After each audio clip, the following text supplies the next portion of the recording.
여러분 안녕하십니까.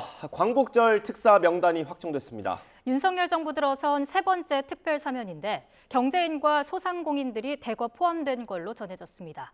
한동훈 법무부 장관이 직접 발표하는데요. 현장으로 가보겠습니다. 안녕하십니까. 법무부 장관입니다. 안녕하세요.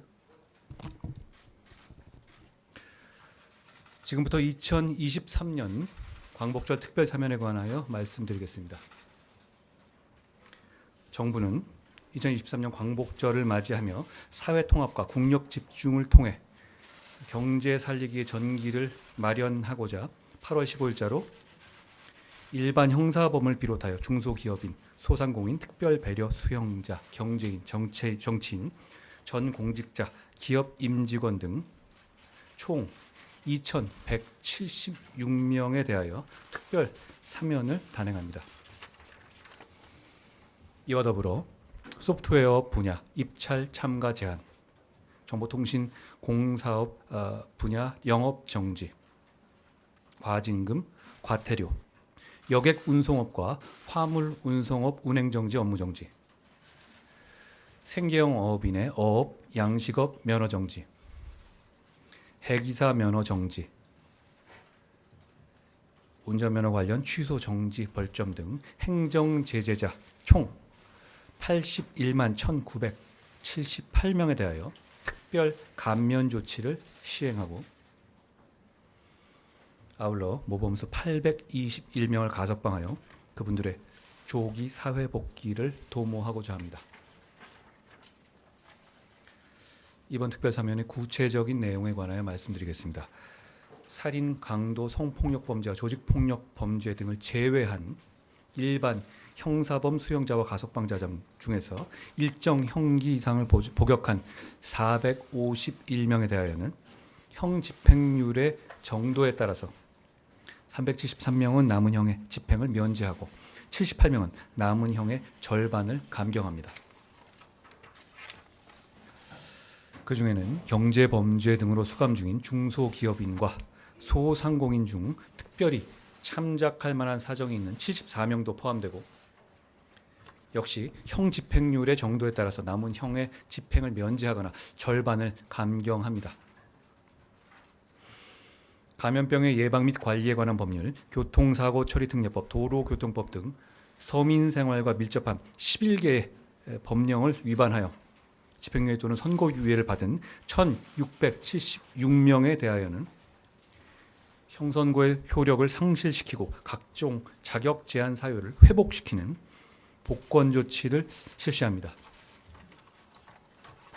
아울러 고령인 모범 수용자나 생활고로 생필품을 훔치다가 적발된 수용자 등 5명에 대해서도 형 집행률의 정도에 따라서 남은 형의 집행을 면제하거나 감경합니다. 다음으로 경제 활성화를 통한 경제 위기 극복을 위해서 경제인 12명을 사면 대상에 포함했습니다.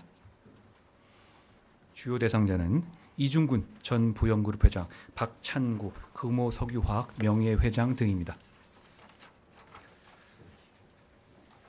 아울러 정치 사회적 갈등 해소를 위해서 범죄의 경중과 경위, 국가의 기여한 공로 등을 종합적으로 고려하여 정치인 등 4명, 전 고위 공직자 3명을 사면 대상에 포함했습니다. 강만수 전 기획재정부 장관, 정용선 전 경기남부지방경찰청장 등이 포함되었습니다. 또한 업무방해 등 사건과 관련하여 주요 기업의 책임자급을 제외한 임직원 19명을 특별 사면 또는 복권하고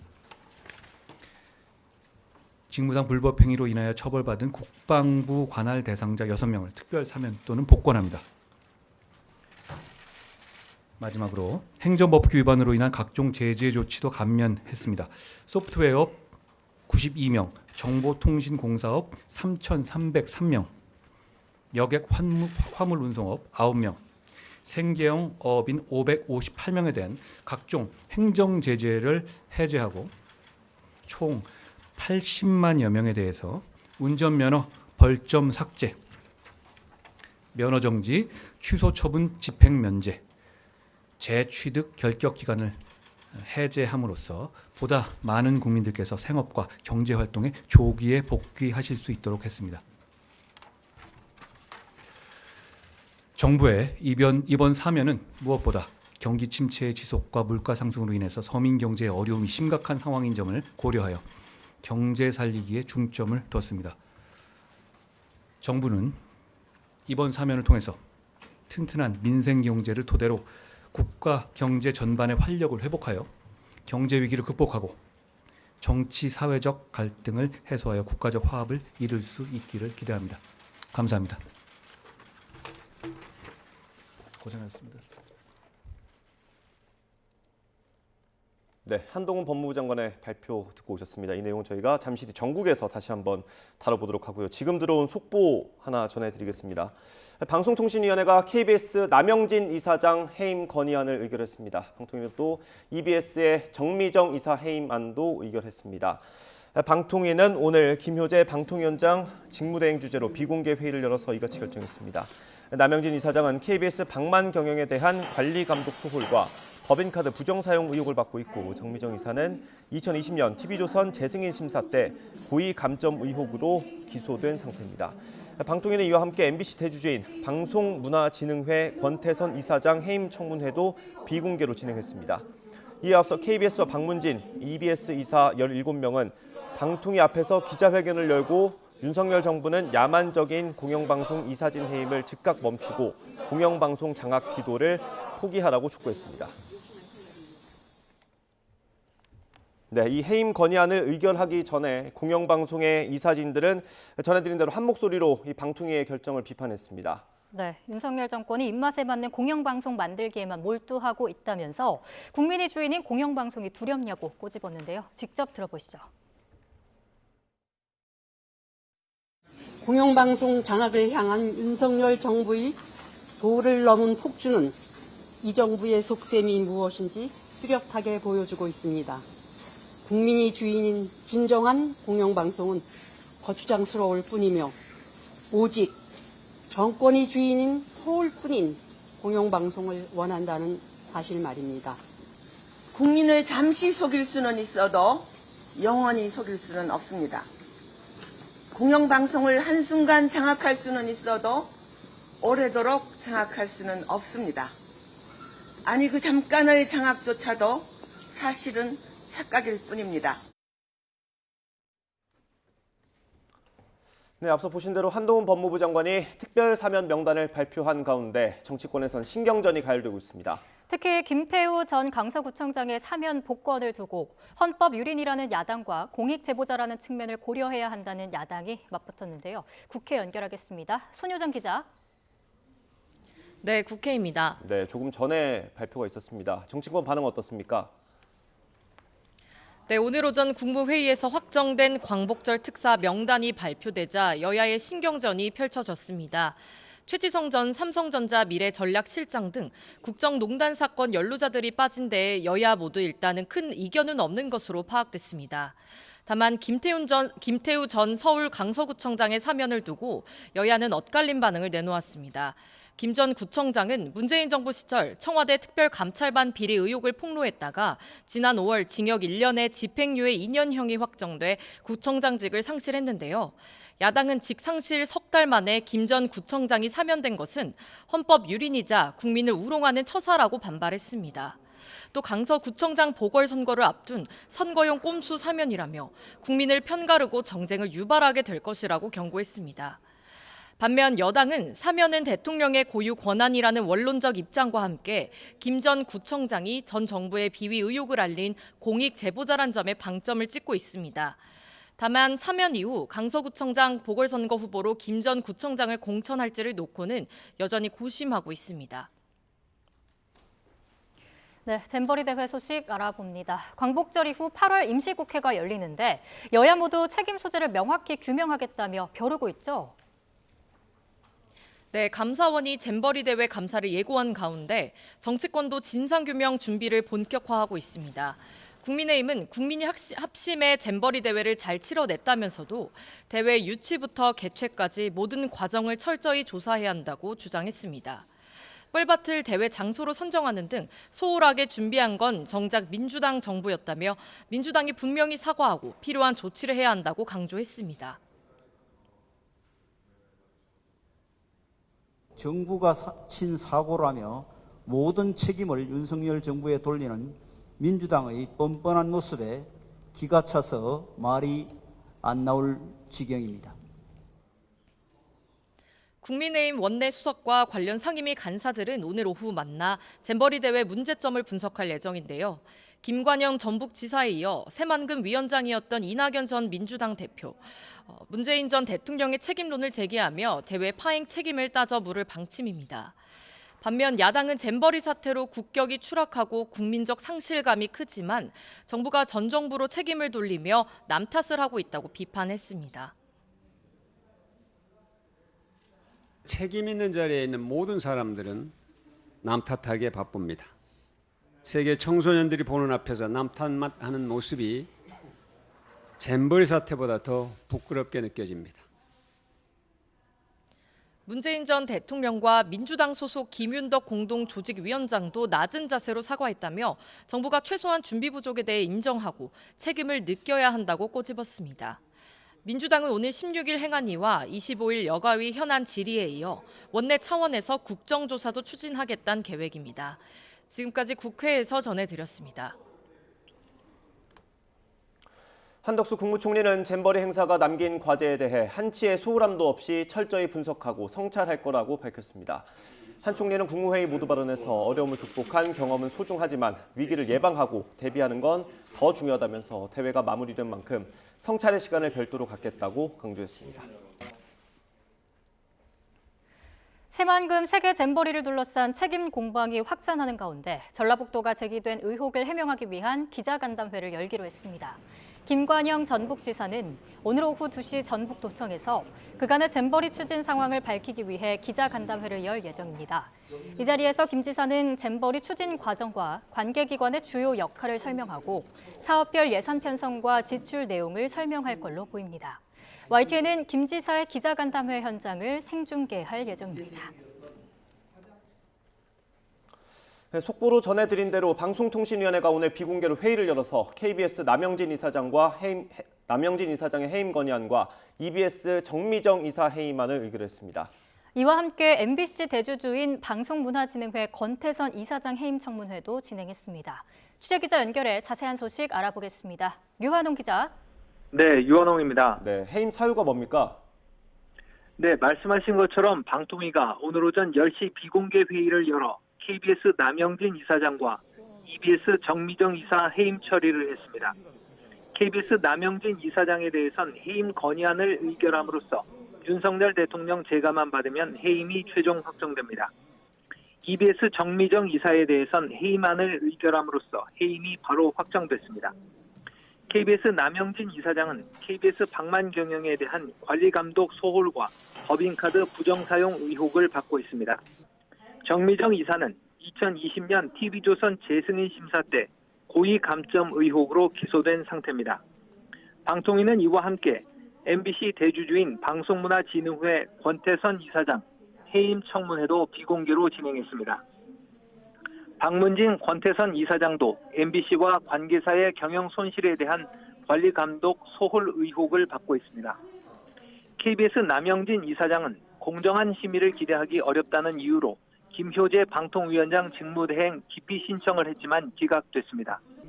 방통위 김현 상임위원은 김효재 직무대행의 기피 신청 기각에 항의해 KBS 남영진 이사장과 EBS 정미정 이사 해임 안건 심의에 불참했습니다. 김현 위원은 김효재 직무대행이 본인의 기피 신청안을 심의 의결한 것은 타당하지 않다며 두 사람의 해임 처리는 무효라고 주장했습니다. 방통위는 현재 여당 성향 김효재 방통위원장 직무대행과 이상인 위원, 그리고 야당 성향 김현 위원 등 상임위원 3명으로 구성되어 있습니다. 방통위 상임위원 정원은 5명이지만 2명이 결원인 상태입니다. 해임 처리가 된 사람들의 반응 어떻습니까? 네, 방통위 회의 1시간 전 방통위 앞에서는 KBS 남영진 이사장과 박문진 권태선 이사장, EBS 유시춘 이사장 등 이사 17명의 기자회견이 있었습니다. 이들은 윤석열 정부가 마침내 법적 근거와 절차를 철저하게 무시하고 방송 장악의 칼을 본격적으로 휘두르고 있다고 비판했습니다. 친정부가 아니면 편향적이라는 이분법적 시각으로 자신의 입맛에 맞는 공영방송 만들기에 몰두하고 있다고 현 정부를 규탄했습니다. 이어 윤석열 정부는 공영방송 이사진 해임을 즉각 멈추고 공영방송 장악 기도를 포기하라고 촉구했습니다. 또한 이동관 방통위원장 후보자 지명을 철회하고 위법적 방송 장악을 주도하고 있는 김효재 방통위원장 직무대행을 해임하라고 주장했습니다. 지금까지 YTN 유환홍입니다. 네, 오늘 경북 고령군에 있는 농장에서 암사자 한 마리가 탈출했습니다. 사자는 농장 주변을 배회하다 탈출한 지 1시간여 만에 사살됐습니다. 취재기자 연결해 자세한 소식 들어보겠습니다. 이은재 기자. 네, 대구 경북 취재본부입니다. 네, 일단 위험한 상황은 다 종료된 거죠? 그렇습니다. 암사자가 탈출했다는 신고가 들어온 건 오늘 아침 7시 24분쯤입니다. 경북 고령군 덕곡면에 있는 한 농장이었는데요. 사자 우리를 정리하던 관리사가 암사자가 빠져나가는 걸 보고 농장주에게 알렸고 농장주가 곧장 119에 신고한 겁니다. 소방은 경찰과 함께 농장 주변을 수색한 끝에 1시간 10분 만인 8시 반쯤 농장 4-5m 주변 숲에 앉아있는 사자를 발견했습니다. 이후 엽사가 현장에 도착해 8시 35분쯤 사자를 사살하면서 암사자 탈출 소동은 끝났습니다. 사자 탈출이 확인되면서 고령군은 주민에게 재난 문자를 보내는 등 지역에 한동안 소동이 빚어졌습니다. 특히 농장에서 직선거리로 300m 주변에 캠핑장이 있어 긴장하기도 했는데요. 다행히 특별한 피해 없이 상황이 종료됐습니다. 사자는 국제적 멸종 위기종으로 반입 전에 신고가 이루어져야 합니다. 사살된 개체 역시 대구지방환경청에 등록 관리되고 있던 거로 확인됐습니다. 환경부는 사육시설 설치 기준에 따라 물과 음식 또 적절한 환경 등을 제공하면 사자를 사육하는 건 문제가 없다고 설명했습니다. 현장에서 만난 농장주는 지난해 소를 키우는 축사를 인수하는 과정에 사자를 함께 넘겨받았다고 설명했습니다. 그러면서 오늘 아침 관리사가 사자 우리를 청소하던 중에 제대로 닫히지 않은 문으로 사자가 빠져나간 거로 추정했습니다.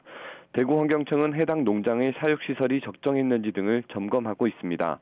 또 경찰은 농장주와 관리사 등의 과실 여부를 조사하고 처벌이 가능한지 법률 검토를 진행하고 있습니다. 지금까지 대구 경북 취재본부에서 YTN 이윤재입니다. 하와이 산불 사망자가 90명을 훌쩍 넘겼습니다. 실종자 수색이 본격적으로 시작된 만큼 희생자는 더 늘어날 가능성이 있습니다. 이번 화재가 100년 만에 최악의 산불로 기록되면서 왜 이렇게 피해가 컸는지 원인을 놓고도 논란이 불가피해 보입니다. 황보영 기자의 보도입니다. 하와이 마우이 섬에서 산불이 시작된 지난 9일, 마침 라하이나 상공을 지나던 헬기에서 당시 모습이 고스란히 찍혔습니다. 한 탑승자는 믿기지 않는 듯 탄식을 쏟아냅니다. Oh my gosh, look at the harbor. Oh my gosh. 죽을 다해 도망쳤던 주민은 몸서리치던 순간을 또렷이 떠올립니다. It's dark, it's 4 o'clock in the afternoon, it looked like midnight. And there's embers just flying at you, people were getting hit with, you know, the cars sound like bombs going off. And I was just freaking out. 진화 작업은 닷새를 넘겼지만 불길이 다시 확산할 위험도 여전한 상황. 일각에선 나무 뿌리들이 땅속에서 타고 있다는 우려까지 제기됐습니다. 희생자는 90명을 훌쩍 넘기면서 미국에서 100여 년 만에 최악의 산불로 남게 됐습니다. 당국은 라하이나 지역을 중심으로 수색대와 탐지견을 투입해 본격적인 실종자 수색에 나섰습니다. 아직 초기 단계여서 사망자 수는 더 늘어날 가능성이 큽니다. It's going to rise. It will certainly be the worst natural disaster Hawaii ever faced. It may be the worst fire that America ever faced by the time it's done. 문제점도 속속 드러나고 있습니다. 대형 자연 재해에 대비해 설치해둔 400개의 사이렌 경보기는 전혀 울리지 않아 말 그대로 무용지물이 됐습니다. I hear there no sirens went off, nothing. We just had to know that ourselves. It was fight or flight with no warning whatsoever. 전력회사가 송전 차단을 하지 않아 불길을 더 키웠다는 의혹도 불거졌습니다. 워싱턴 포스트는 하와이 95% 가구에 전력을 공급하는 회사가 전력 차단이 확산을 막는 데 효과적이라는 것을 알면서도 이를 시행하지 않았다고 보도했습니다. YTN 황보현입니다. 하와이 현지에 있는 우리 교민들도 큰 어려움을 겪고 있습니다. 아직 산불이 모두 잡히지 않아서 일부 교민들은 탈출조차 하지 못한 걸로 전해집니다. 현지 교민과의 인터뷰 내용 들어보겠습니다.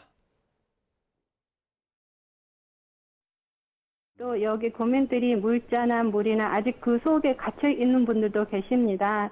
불이 탄 곳은 그 중간 지역이고 그 지나서는 불이 안 탔기 때문에 그 뒤 동네에 살고 계신 분들은 나오지를 못하고 있어요. 통신도 안 되고 전기도 없고 물자도 받을 수 없기 때문에 힘들어하기는 하지만 여기 소방대원이랑 경찰에서 음식 그 도네이션 열심히 이렇게 나눠주면서 좀 견디고 있어요. 네, 여기 한인 교민이 비즈니스를 하고 계신 분들이 계시는데 한 12분 정도 계시고요.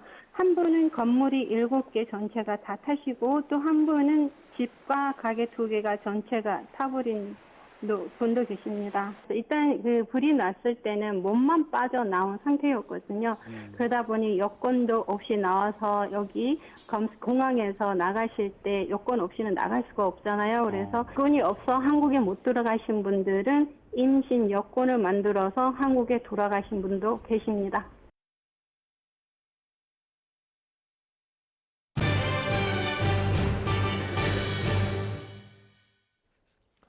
네, 오늘의 정치권 이슈 짚어보겠습니다. 국민의힘 김병민 최고위원, 민주당 한민수 대변인과 함께합니다. 어서 오십시오. 안녕하십니까. 네. 조금 전에 한동훈 장관의 브리핑이 있었습니다. 특별 사면 3번째입니다. 윤석열 정부 들어서 3번째 특별 사면이 있었고요. 2,000명 넘게 2,176명이 이번 대상에 포함이 됐습니다. 그중에 한 명의 이름이 많이 거론되는 것 같습니다. 김태우 전 강서구청장. 이번 의미를 어떻게 받아들여야 됩니까? 네, 뭐 김태우 전 청장이야 오늘 사면 대상에 이제 포함됐던 내용들이 사전에 나왔기 때문에 이슈가 좀 됐던 것 같고요. 지난날 문재인 정부에 몸을 담고 있었던 시절에 공익제보자 신분이었지만 이 공익제보자 신분으로 이야기했던 내용들이 오히려 유죄 판결이 났던 부분들 문제가 되지 않는가에 대한 정치적인 문제 제기가 있었습니다. 네. 서울에 있는 여러 구청장들이 또 공동으로 여기에 대한 사면이 필요하다 목소리를 높이기도 했고요. 네. 여기 이제 과거 있었던 공익제보자에 대한 그 입장들이 유죄로 범죄자가 됐을 경우 어느 누가 내부에 있는 이야기들을 있는 그대로 이야기를 꺼낼 수 있을 것인가에 대한 문제 제기가 됐던 거로 보입니다. 네. 이제 김태우 전 청장에 대한 사면이 이뤄지고 나니까 이걸 10월 달에 있는 보궐선거랑 엮어서 이제 정치적인 쟁점화시키는 분들도 계신 것 같은데요. 네. 이거 이제 보궐선거에 대한 측면보다는 과거에 있었던 공익신고자로서의 판결에 관한 문제로서 접근하는 것이 아마 사면에 대한 의미를 바라보는 더 적절성이 있지 않나 싶습니다. 예, 근데 이게 확정 판결 받은 지 얼마 안 돼서 좀 비판도 있는 것 같습니다. 3개월이 안 됐습니다. 지난 5월 18일 날 대법원 확정이 됐거든요. 그때 징역 1년에 집행유예 2년인데요. 그러니까 오늘 이제 사면뿐만 아니라 복권까지 됐습니다. 출마가 뭐든지 이제 공직에 출마할 수 있는 상황까지 됐는데 결국 출마를 시키기 위한 여건의 사면이라고 볼 수밖에 없고 저는 이런 말씀을 좀 드리고 싶습니다. 일단 대통령 사면권이 헌법에 보장된 고위 권한입니다만 전 이런 식의 사면은 정말 아닌 것 같습니다.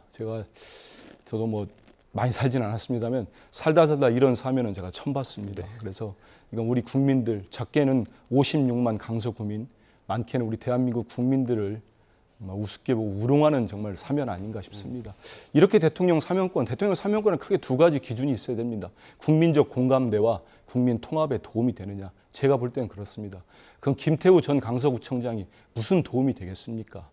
이거는 어찌 보면 정말 오늘 어느 언론의 제목으로 크게 나왔던데 사면농단이다. 국정농단, 사법농단, 사명농단이다. 자꾸 여권에서 이제 하실 말씀이 없으냐 공익제보자 얘기하는데요. 대법원 판결 한번 가보십시오. 이분이 이른바 얘기했던 조국 전 민정수석의 감찰 부분은 이분의 유죄에 대법원이 아예 두질 않았어요. 네. 그거 다 알면서 하는 얘기입니다. 이 부분은 대법원에서 그럽니다. 법원에서 계속 부정한 목적의 신고는 공익신고자로 볼 수 없다고 합니다. 그리고 15개 혐의 중에 이분이 이런 실형을 받은 건 5개 혐의예요. 이른바 무슨 여권 주장 공익신고 그 내용과 관련이 없는 본인의 어떤 비리 혐의 있었지 않습니까? 네. 그거와 관련돼 가지고 공무상 기밀을 누설한 그 얘기를 하는 거예요. 예. 그렇기 때문에 명확히 따져 들어가면은 지금 여권이 주장하고 있는 공익신고와는 전혀 관련이 없는 분이고, 그러면 제가 이 말씀 하나 드리겠습니다. 이번에 계속 공익신고 얘기하면서 문재인 검찰이 억울하게 수사했다. 그리고 김명수 대법원을 얘기합니다. 정말 모르고 하시는 말씀이세요? 이분의 유죄 판결을 낸 대법원 일부 주심이 양승태 대법원장이 임명 제청하신 분입니다. 김명수 대법원장이 아니고. 제가 이런 말씀까지 안 드리려고 했는데. 그리고 이분을 기소한 그 부장검사가 2020년 말에 윤석열 검찰총장, 추미애 법무장관이 징계를 놓고 세게 추윤 갈등 아시지 않습니까, 우리 국민들. 그때 크게 충돌했을 때 윤석열 대통령 편을 들면서 추미애 장관에 대한 반발을 공개적으로 표시하고 검찰을 떠난 분입니다, 이분이. 그럼 뭐라고 말씀하시겠어요? 이게 문재인 검찰이 한 겁니까? 김명수 대법원이 한 겁니까?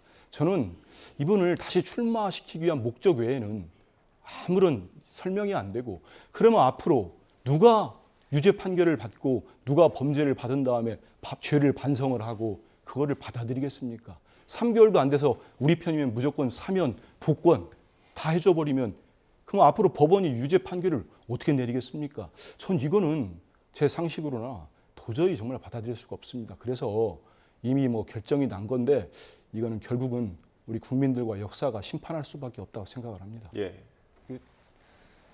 선거 얘기를 계속해서 주장을 하시는 것 같습니다. 일단 뭐 사면 복권 됐으니까 출마할 수 있는 자격은 되는 거죠. 뭐 당원 당규에 제약이 있는 건 아니죠. 출마할 수 있는 자격은 주어지게 되는 것이죠. 이제 민주당에서는 이 문제를 가지고 정치적인 이슈를 엮어 들어가기 시작하는데, 저는 적어도 더불어민주당이 김태우 전 수사관에 관련된 이슈에 있어서는 말할 자격이 없다라는 얘기를 꼭 좀 드리고 싶습니다. 지난날 있었던 환경부 블랙리스트 사건이 일어났던 단초가 바로 김태우 전 수사관의 이른바 공익제보, 민주당은 얼토당토하는 폭로로 규정지면서 김태우 전 수사관의 문제다라고 얘기를 했고, 그 당시 김의겸 청와대 대변인이 나와서 이것은 블랙리스트 얘기가 나왔을 때 여기에 대한 체크리스트를 언급하면서 얼마나 국민적 망신을 샀던 부분들인지 다 똑똑히 기억을 하고 있을 겁니다. 여기에 대한 수사와 재판 결과가 어떻게 했는지 다 알고 있지 않습니까? 네. 유재수 전 부시장의 감찰 무마 사건 등 이런 일들이 이른바 김태우 전 수사관의 공익제보가 없었더라면 과연 세상에 나타날 수 있었겠는가라고 하는 측면들을 되돌아볼 필요가 있고, 그 당시 그런 일들을 했던 김태우 전 수사관을 두고 파렴치한 범죄를 저지른 사람이냐 몰아갔던 일들이 있었기 때문에 네. 이 공익제보자 신분 지위에 관한 그 이후의 재판, 그리고 결국 대통령의 사면권으로 이어지게 되는 과정들이 연결될 수밖에 없다는 말씀을 드립니다. 그리고 아직까지 10월 달에 이제 보궐선거가 네. 강서구청장을 비롯한 여러 선거가 열리게 되는데요.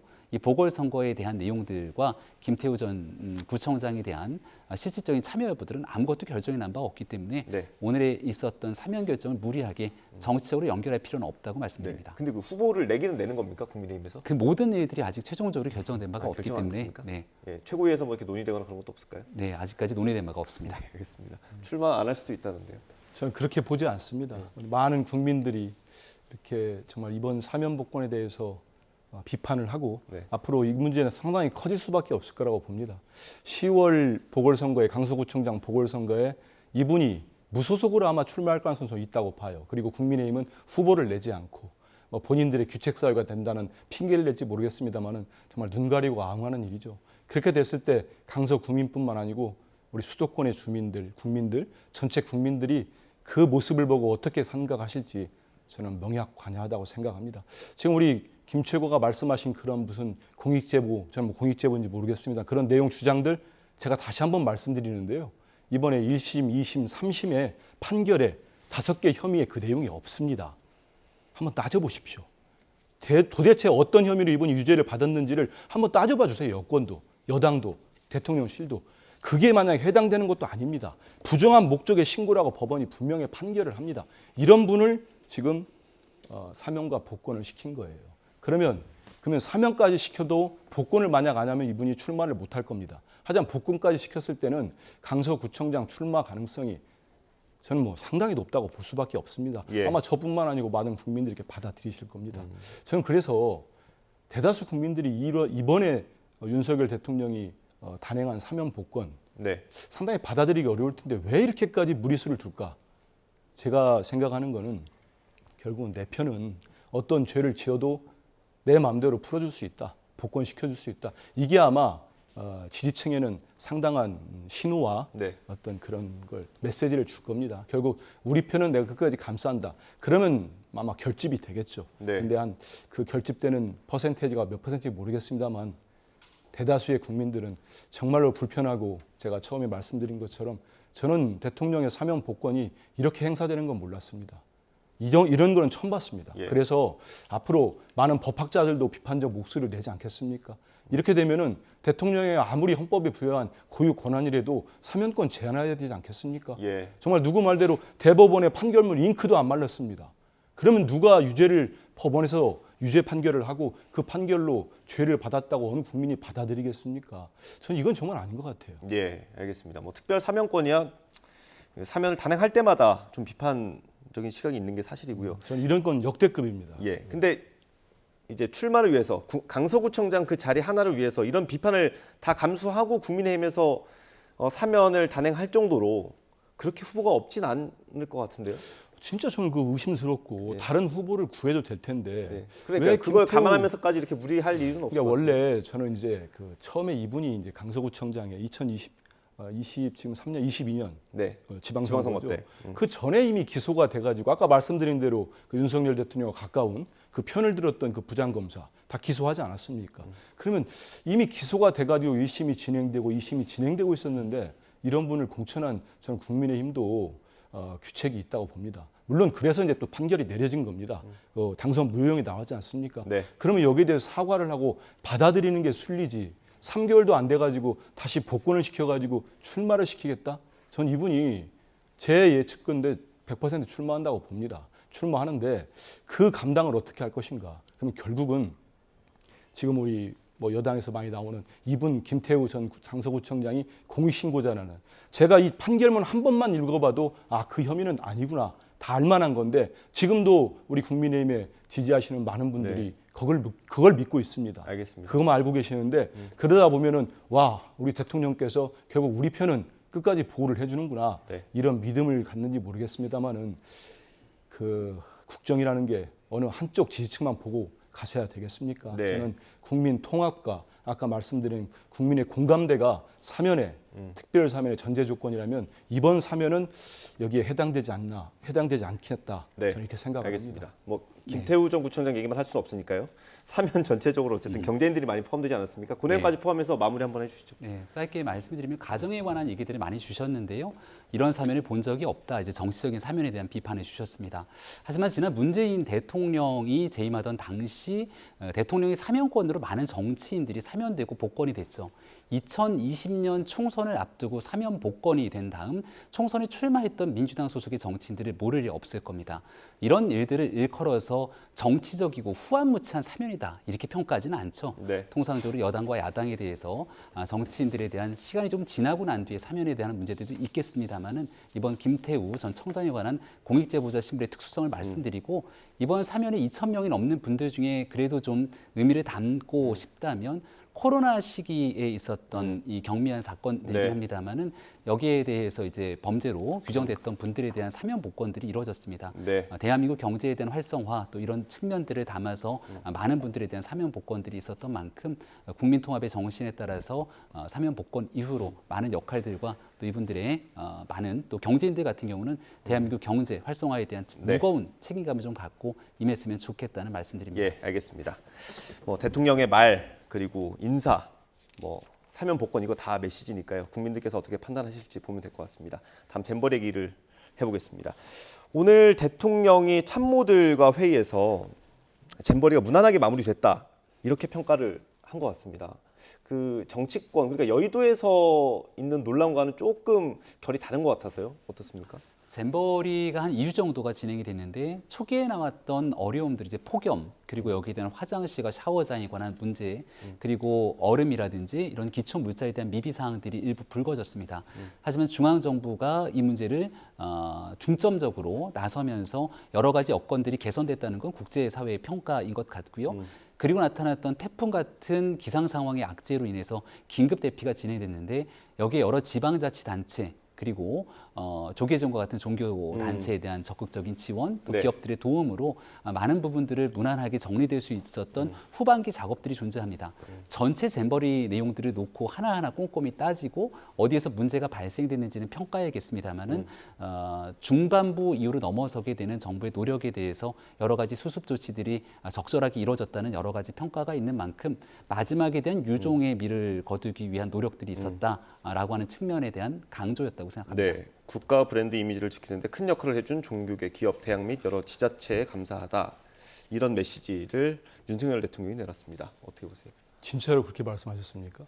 뭐 이대훈 대변인이 서면 브리핑으로 이렇게 밝혔다고 합니다. 국가 브랜드를 일단은 저도 뭐 스카우트 출신입니다만은 이렇게 많은 국가에서 4만 명이 넘는 전 세계 대원들이 저는 뭐 저기 상암동에 있었던 K-팝 콘서트도 네. 정말 무사히 치러지기를 정말 바랬습니다. 기원했고 잘 치러져가지고 우리 전 세계 젊은 청소년들이 대한민국에 대한 그래도 마지막 기억이 좋은 기억을 가지고 돌아가기를 정말 바라고 그렇게 되기를 바랍니다. 하지만 지금은 이제는 이제 책임의 시간, 뭐 따져볼 시간이 온 네. 것 같습니다. 국회도 이번 주부터 관련 상임위가 열리고 다음 주 열리기 때문에 정말 왜 이렇게 대통령 평가는 뭐 무난하고 국가 브랜드 얘기를 하셨는데 저는 좀 달리 생각합니다. 아니 달리 생각하지 않으면 지금 집권 여당에서 전라북도의 책임론을 들고 나오지 않았겠지요. 거기에서도 심각하게 보는 거 아니겠습니까? 저는 제대로 따질 필요가 있고요. 거기에는 중앙 정부, 뭐 대통령실이 됐던 뭐 전임 정부, 그 다음에 전라북도, 저는 거기 책임의 경중에 맞게 따지면 됩니다. 네. 지금 갑작스럽게 문재인 정부 탓을 하고 그 다음에 전라북도 책임론으로 모두 이렇게 가겠다는 집권여당의 태도는 전 정말 못마땅합니다. 지금 그렇게 책임 공방 따지면 저희들이 할 얘기가 없지 않겠습니까? 많이 있습니다. 정말로 지금 윤석열 정부의 1년 4개월입니까? 그 준비 기간 동안에 어떻게 됐습니까? 그래서 이 부분은 뭐 계속 얘기를 하겠습니다만은 지금 보면은 저는 마지막까지도 정말 컨트롤 타워가 부재했다는 말씀 꼭 짚고 싶습니다. 아니면은 저는 아까도 말씀드렸는데 살다가 그런 조직도 처음 봤어요. 255명이 입국을 안 했는데 예멘과 시리아 대원들을 어디 간다고 식사까지 준비하는 조직이가 정부가 있을 수 있습니까? 스위스 대원은 서울로 왔는데 그 책임자들, 운영위원들은 순천에 보내놨습니다. 이랬는데 전 세계가 평가하겠습니까? 지금 전 세계 언론들이 얼마나 매섭게 지적을 합니까? 눈 떠보니까 우리가 선진국이라는 게 2019년, 2021년이었습니까? 그 책이 나왔을 때 우리 국민들이 얼마나 뿌듯해했습니까? 정말 제 주변에 많은 국민들이 그래요. 눈 떠보니까 후진국 됐다고. 그래서 여기에 대해서는 앞으로 재발 방지를 위해서라도 다음에 우리 국가적 행사를 위해서라도 꼼꼼히 따져봐야 됩니다. 네, 그 부분은 알겠습니다. 뭐 계속 얘기를 하시죠. 네, 문재인 전 대통령은 어제 SNS에 좀 다른 평가를 했습니다. 국격을 잃었고 긍지를 잃었다. 부끄러움은 국민의 몫이 됐다. 그리고 당시의 대통령으로서, 유치 당시의 대통령으로서 사과 위로의 마음을 전한다. 이런 얘기를 했습니다. 이건 어떻게 보세요? 네, 문 전 대통령은 잊혀지고 싶다고 얘기를 했습니다만 최근에 있는 행보들이 그와는 좀 다른 행보들을 겪고 있어서 과거의 말에 관한 평가들이 이루어지고 있고요. 전임 대통령이 직접 나서서 이 잼버리가 국격을 잃었다라고 하는 스스로 우리를 깎아내리는 평가를 하는 부분에 대해서 과연 얼마나 많은 국민들께서 동의하실지 궁금합니다. 네. 잼버리를 앞서 말씀드렸던 것처럼 여러 가지 우여곡절이 있었지만 많은 지방자치단체들 또 여기에 대한 기업과 시민사회, 종교계가 협력해서 전 세계에 있는 수많은 청소년들과 함께 안전하고 또 여러 가지 좋은 대한민국의 좋은 기억을 가져갈 수 있는 잼버리를 만들기 위해서 수많은 노력들을 했습니다. 저도 폐영식에 다녀왔습니다만 한 4만 명 정도에 몰려있는 전 세계 청소년들이 참 정말 밝은 표정을 짓고 있었고 잼버리 세계 스카우트 연맹의 사무총장이 마지막 이 폐영식의 소감을 쭉 얘기를 했는데 대한민국에서 갖고 왔던 좋은 기억들과 또 여기에 대한 정부의 노력에 대한 감사를 표현하기도 했습니다. 평가는 결국 여기에 참여했던 전 세계 스카우트 연맹에 있는 각국의 대원들과 또 국가들이 대한민국에서 있었던 일들에 대한 기억에 대한 평가들을 하겠죠. 하지만 이런 일들을 가지고 전임 대통령과 또 민주당이 스스로 우리 정부를 깎아내리듯이 하게 되는 일들은 결국은 정쟁 그 이상도 이하도 아닌 것 아니냐라고 반문하지 않을 수가 없고요.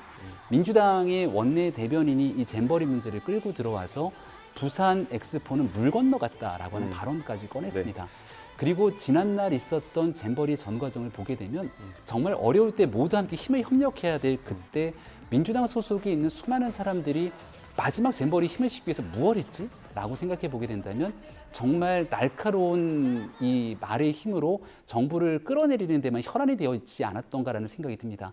꼭 이 얘기를 드리고 싶은 이유는 전라북도와 민주당의 책임을 묻고자 하는 것이 아니라 전북 새만금 부안군에서 이루어졌던 잼버리의 집행위원장은 당시 전북 도지사였던 김관영 지사였고 초창기에 제기됐던 많은 문제가 샤워장, 화장실 등의 시설 미비였던 점들을 봤을 때 충분한 예산들이 주어졌는데 이걸 제대로 하지 못했던 책임의 소재를 묻기 들어가면 결국은 민주당도 책임에서 자유로울 수가 없을 겁니다. 근데 이걸 오롯이 정부의 탓으로 끌고 들어가서 일관하기 시작하는 순간 저는 이 잼버리에 대해서 국민의 기대를 오히려 민주당도 다 충족시키지 못하고 있다고 말씀드리겠습니다. 알겠습니다. 일단 그 아까 말씀하신 김한규 원내대변인 얘기는 제가 좀 이따 여쭤보기로 하고요. 지금 여가부 책임론이 많이 불거지고 있는 거 아니겠습니까? 그 안철수 의원 같은 경우도 얼마 전 라디오 인터뷰에서 최고 위급 책임자라고 했던 것 같은데 누군가는 책임을 져야 되고 경질을 해야 된다라는 표현을 했습니다. 해임인지 경질인지 헷갈리긴 하는데 그런 뉘앙스였는데 지금 여가부 오늘 브리핑을 보니까 감사원 감사에 충실히 임하겠다. 아직까지 어떤 거취에 대한 고민을 하는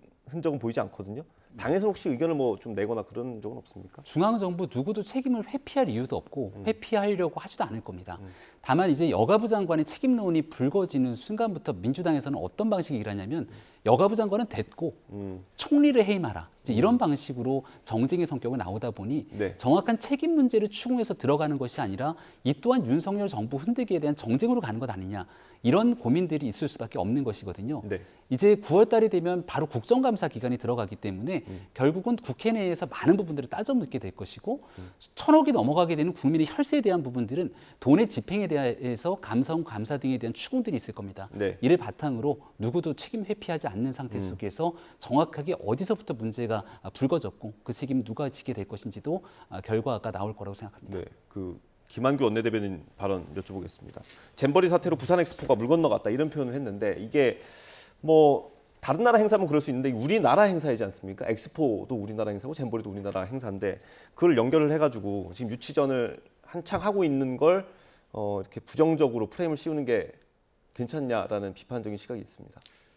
진행자의 질문이 영향을 없겠느냐 하니까 김한규 원내대변인이 그걸 설명을 하는 과정에서 나온 것 같습니다.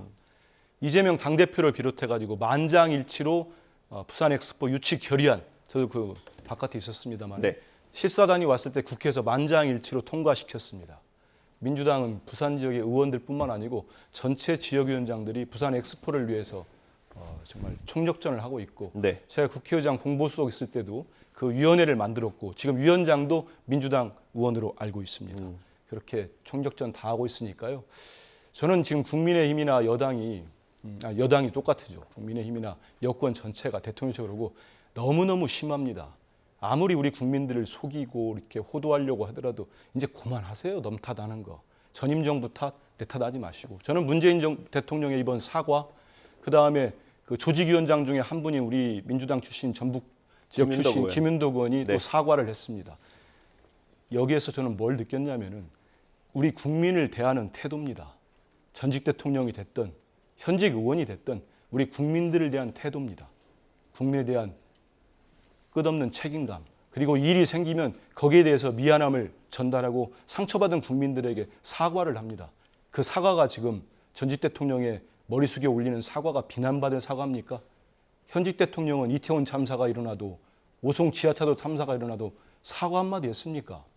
만약에 대통령께서 우리 국민들을 진짜 위한다면은 일단 불편을 겪었던 이 대원들, 많은 실망감을 가지고 있는 전북 도민들, 우왕좌왕 국격 훼손에 상실감이 큰 대한민국 국민들, 여기에 대해서 먼저 사과를 하고 접근을 하셨어야지요.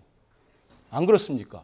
집권 여당이 국정을 책임진 여당이라면 민주당 탓을 하기 전에, 전라북도 탓을 하기 전에 먼저 사과를 하고 국민들 마음을 어루만지는 게 자세입니다. 그러고 난 다음에 따져 들어갑시다. 1171억 이 말만 드릴게요. 길게 말씀하셨으니까. 거기 지금 중앙조직위원회가 860억을 썼습니다. 전라북도가 한 256억, 부안군이 36억 썼다고 합니다. 그 기사 제목이 뭔지 아십니까? 돈을 쓴 규모를 보면 책임의 경중이 나온다는 겁니다. 그러면 그 조직위가 어떻게 구성됐습니까? 좀 전에 사과한 김윤덕 의원을 빼면 4분이 계십니다. 한국 스카우트 연맹 총재 빼면 3분이 있습니다. 그 3분이 윤석열 정부의 여가부 장관, 행안부 장관, 문체부 장관입니다. 전라북도지사 집행위원장 맞습니다. 이 860억 원이 이번에 문제가 된 화장대, 화장실, 급수대, 해충방역, 침수방역 이게 다 들어간답니다. 860억 원이. 항목별로 다 있어요. 그러니까 제 말씀은 민주당 지자체에 책임이 없다는 게 아닙니다. 경중을 따지면 돼요. 책임 네. 문제를. 근데 시작도 전부터 지금 민주당, 전라북도 이러다 보니까 지금 인터넷 사이에 어떻게 됩니까? 또 갈라치기 하냐고 난리가 났습니다. 실제로 전라북도와 민주당을 아주 뭐라고 하시는 내용을 모르시니까 국민들이 있어요. 이게 정부와 여당이 할 일입니까? 일단 잘못된 것부터라도 좀 고쳐야 될 거 아닙니까? 책임 소재 따지면서. 그러려면 먼저 머리를 숙이고 우리 국민들에게 사과를 하는 게 우선이죠. 그러고 난 다음에 여당에 정말 지도부라면은 그렇게 가야지. 한 특정 지역에 대해서 한 말씀만 더 드릴까요? 평창 동계올림픽에 성공했다고 해서 우리가 평창 국민만 잘했다고 했습니까? 우리 대한민국의 국력이 신장됐다고 했지 않습니까? 서울올림픽 때는 어땠습니까? 서울만 잘했습니까? 고성 잼버리 성공하니까 고성 군이 잘했다고 했습니까? 우리 대한민국이 잘했다고 하죠. 만약에 새만금이 잘 됐으면은 우리 전라북도, 부안군 잘했다. 저는 지금 태도를 보면은 윤석열 정부 그렇게 안 했을 것 같아요. 오로지 우리 윤석열 정부의 저력을 보여줬다 하지 않았겠습니까? 알겠습니다. 저는 이제 국민들 갈라치기 좀 그만했으면 네. 좋겠습니다. 마지막으로 반론 듣고 주제 넘어가겠습니다. 말씀드린 것처럼 잼버리 기간 내내 정쟁을 좀 하지 않았으면 좋겠다. 국가적 행사이니만큼 우리 모두 협력해서 위기를 극복하고 그 뒤에 책임의 시간을 가졌으면 좋겠다고 얘기했습니다만 여기에 대한 행동들이 뒤따르지 않았습니다. 잼버리 기간 내내 정치적 공세가 이어졌던 부분들이 있었기 때문에 정확하게 그 돈이 어디에서 집행됐고 또 여기에 대한 민주당에 있는 김윤덕 의원과 여기에 대한 김관영 지사의 얘기를 꺼낼 수밖에 없었던 상황임을 다시금 국민들에게 말씀드리고요. 예. 이제 정확하게 국민들의 혈세가 어디에서부터 문제가 있었고 또 전북의 새만금 지역의 SOC 문제까지 이 예산들을 확장하기 시작하면 정말 천문학적인 금액들이 들어갔습니다. 네. 이게 정말 애당초 목적에 맞게 제대로 쓰였는지를 보고 정부도 책임을 회피할 하등의 이유가 없습니다. 네. 있는 그대로 국민 앞에 내어놓고 여기에 대한 평가 받도록 하겠습니다. 네. 제가 10초만 말씀드려도 되겠습니까? 예, 10초만. 왜냐하면 10초. 왜냐하면 우리 민주당이 처음에 잘 되길 바라는 논평을 내고 비판 논평 안 냈습니다. 왜 반박하는 논평이 나왔는지 한번 찾아보십시오. 대통령실 고위 관계자, 그다음 국민의힘의 대변인, 민주당 전임 정부 5년 동안 뭐 했느냐 이런 기사와 논평이 쏟아지면서 저희들이 방어권 차원에서 지금 정부 잘해라 이런 논평이 나왔으니까 알겠습니다. 참 이런 선후관계 따지는 것도 참 모함지다마는 지금 집권 여당 네. 국정을 책임진 거는 정말 국민의힘과 대통령 예, 아니겠습니까? 알겠습니다. 더 이상 야당 탓하면서 본질 호도 안 했으면 어떻게 좋겠습니다. 10초 하시겠습니까? 네, 10초만 짧습니다. 예. 민주당에 있는 수많은 정치인들에 있었던 발언들을 꼭 한번 기억해 보셨으면 좋겠습니다. 예, 알겠습니다. 다음 주제 짧게 좀 다뤄보겠습니다.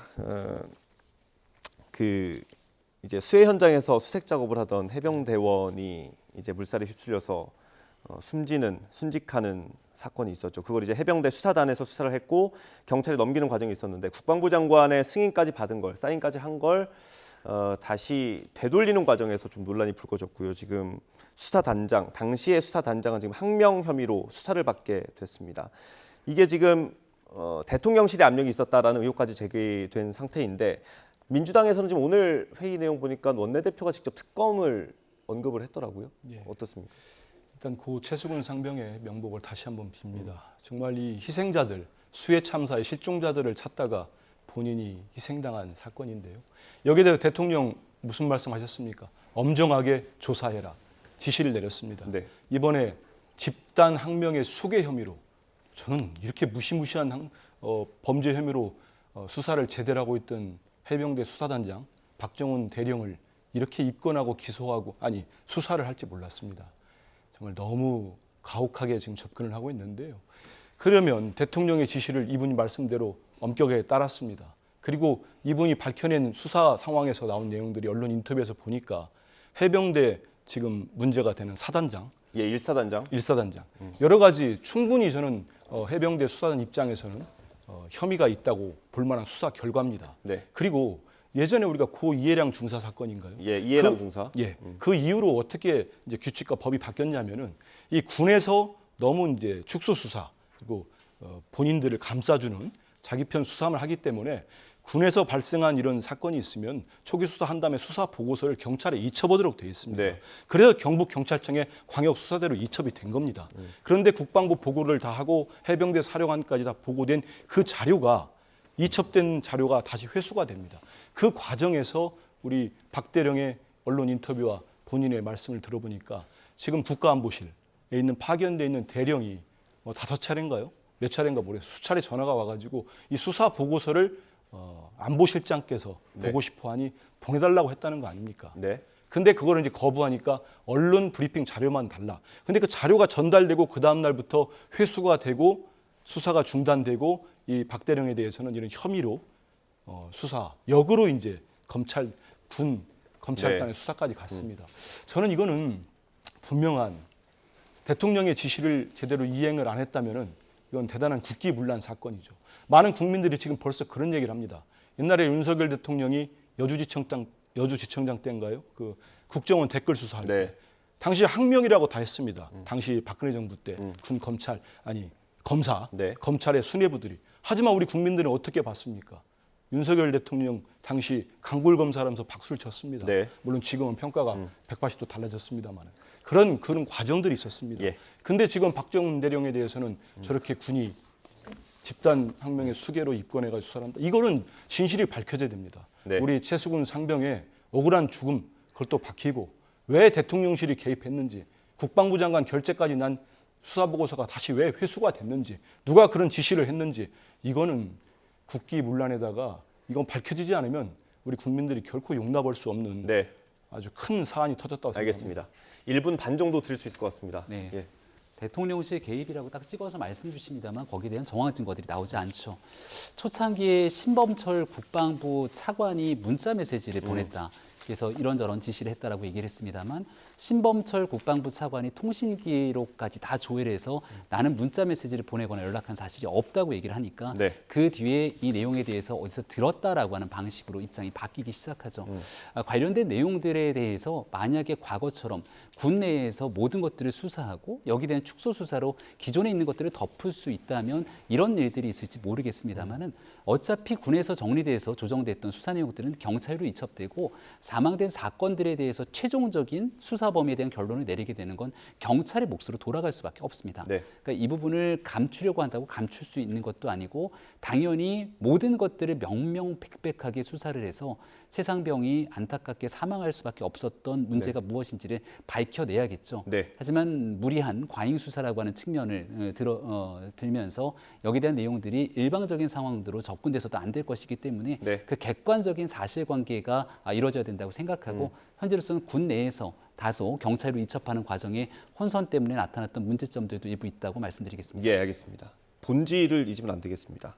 수해 현장에서 실종자를 찾다가 순직한 고 최수근 상병 그 왜 이렇게 무리하게 수색을 했고 그런 사고를 당했는지 그게 본질 아니겠습니까? 유가족들의 마음을 헤아릴 수 있는 그런 판단 그리고 앞으로 방향이 좀 잡혀야 될 것 같습니다. 오늘 말씀 여기까지 듣겠습니다. 국민의힘 김병민 최고위원, 민주당 한민수 대변인과 함께했습니다. 감사합니다. 수고하셨습니다. 폭염특보가 전국 대부분 지역으로 확대된 가운데 무더운 날씨가 이어지고 있습니다. 특보가 내려진 지역은 이미 30도를 웃돌고 있고 특히 서쪽을 중심으로 33도 안팎까지 오른 곳도 있습니다. 오늘 낮 동안 전국의 찜통더위가 계속됩니다. 한낮에 서울과 대전 기온이 33도까지 오르겠는데요. 동풍이 불어드는 영동 지방은 강릉 28도 등 더위가 주춤하겠습니다. 이 동풍의 영향으로 늦은 오후부터 영동에는 비가 내리기 시작합니다. 그 밖에 내륙으로는 오후부터 소나기가 내리겠습니다. 서울 등 수도권을 비롯한 중서부 내륙, 제주도와 남부 곳곳에 적게는 5에서 많게는 40mm가 예상되고요. 돌풍과 벼락을 동반하는 곳도 있겠습니다. 오늘은 전국 하늘 가끔 구름이 많이 지나겠고요.